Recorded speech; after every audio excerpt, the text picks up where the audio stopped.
¿Cómo estás, maestro? Buenos días al auditorio. ¿Qué galería tienes ahí? Qué barbaridad. Sí, vamos a aclarar una cuestión. Como todo mundo sabe, en este momento ya todo mundo entiende que tenemos gobiernos del PRIAN, que el PRI y el PAN pues son más o menos lo mismo. Lo que vamos a tratar de aclarar en esta ocasión es por qué. Es decir, por qué dos partidos aparentemente tan disímbolos son o han venido haciendo lo mismo desde que tomaron el poder en 1983, diciembre del 82 para ser más precisos, cuando, como vemos aquí en la segunda imagen, se presenta la famosa crisis de la deuda de México, que en realidad, quiero enfatizarlo, era una crisis general de la deuda de todas, o la mayoría al menos de las naciones del llamado tercer mundo en aquel tiempo. A nosotros nos hicieron creer que era una deuda nada más de nosotros, que López Portillo se había robado la lana y había comprado la colina del perro y todos esos cuentos, ¿verdad? Entonces, en realidad estábamos frente a una crisis general de la deuda. En ese momento empieza pues esta sucesión de gobiernos del PRIAN, ¿verdad? Que empieza con Miguel de la Madrid. En ese momento se decide por el plan Brady, ¿verdad? Que es el plan que hizo crecer las deudas, multiplicarlas mediante un truco sencillo.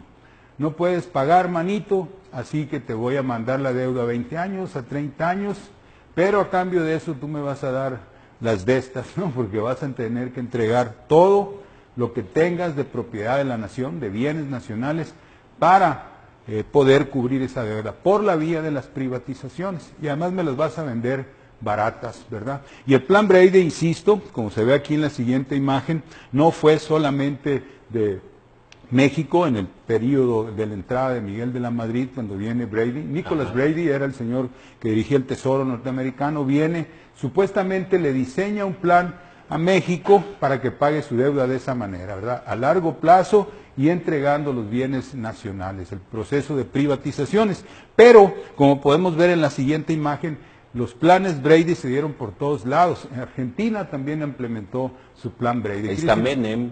Ahí está Carlos Menem, ¿verdad? Este es Brady.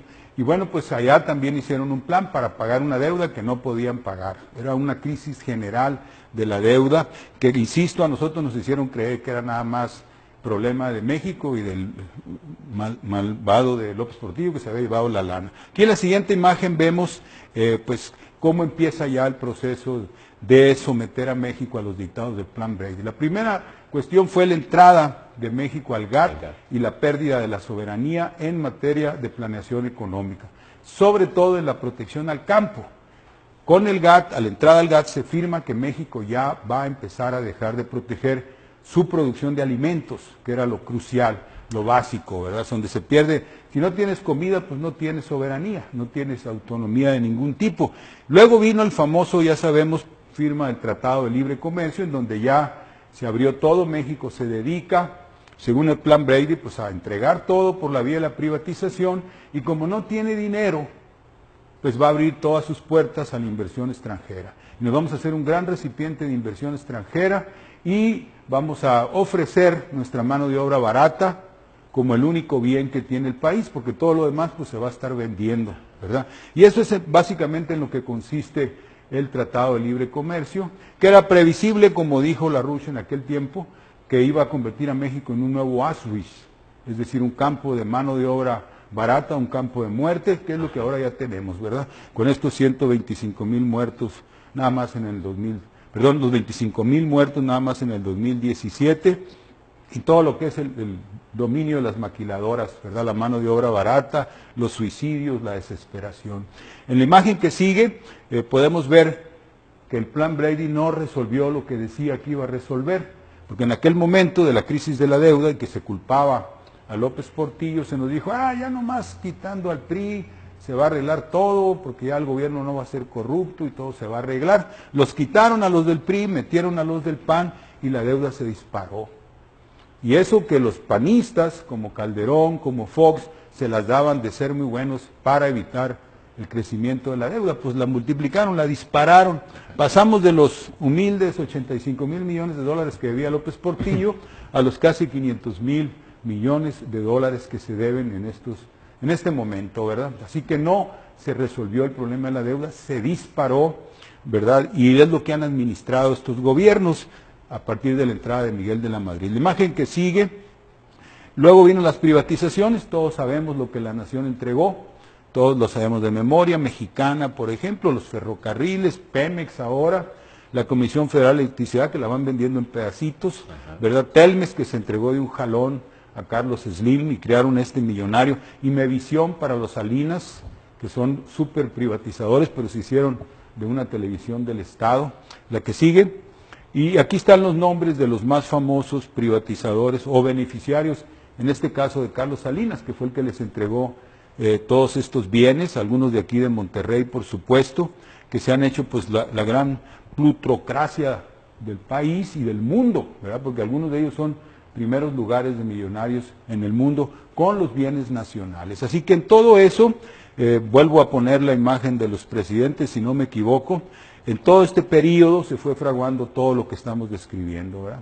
Así que por eso se parecen, por eso son iguales, por eso coinciden en todo y por eso los hemos visto actuar ya conjuntamente en los últimos años, ¿no? Sobre todo con las reformas estructurales en donde Calderón es bien amiguis, ¿verdad?, de Peña Nieto, ya han aprobado todo y ahorita traen un plan también pues para poner a este señor Mide en la presidencia, porque eso es lo que necesitan, darle continuidad a este proyecto, aunque debemos aclarar, ya no hay nada que vender y la deuda está disparadísima. Ya no queda nada. Ya no queda nada que vender, de Pemex pues ya en las últimas licitaciones se entregaron todo, así que cuando ya no hay salida pues se va a tener que pensar de otra manera, quizá, ¿verdad?, ser como hizo Juárez, que en un momento dado dijo 1862, la nación, ya no queda nada de la nación, si sigo pagando la deuda voy a perder hasta la propia existencia de la nación mexicana, así que suspende el pago de la deuda,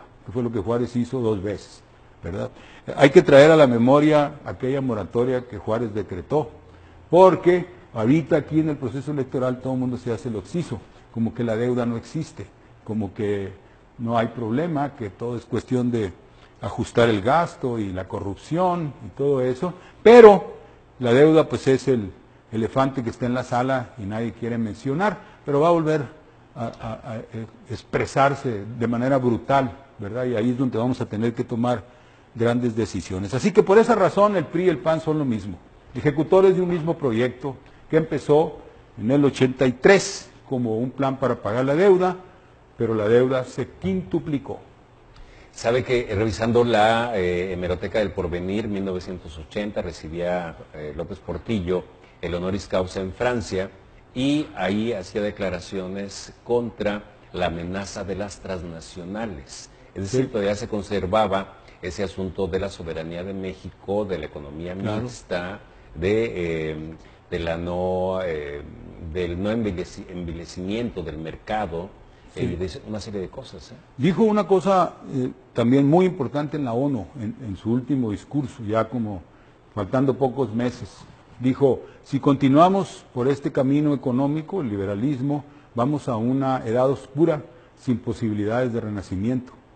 O sea, tenía una claridad de lo que iba a pasar y ahora ya estamos aquí en México en una edad oscura, súper oscura. Bien. Maestro Benjamín Castro, gracias. Muchas gracias por su colaboración. Hasta luego. Gracias, maestro.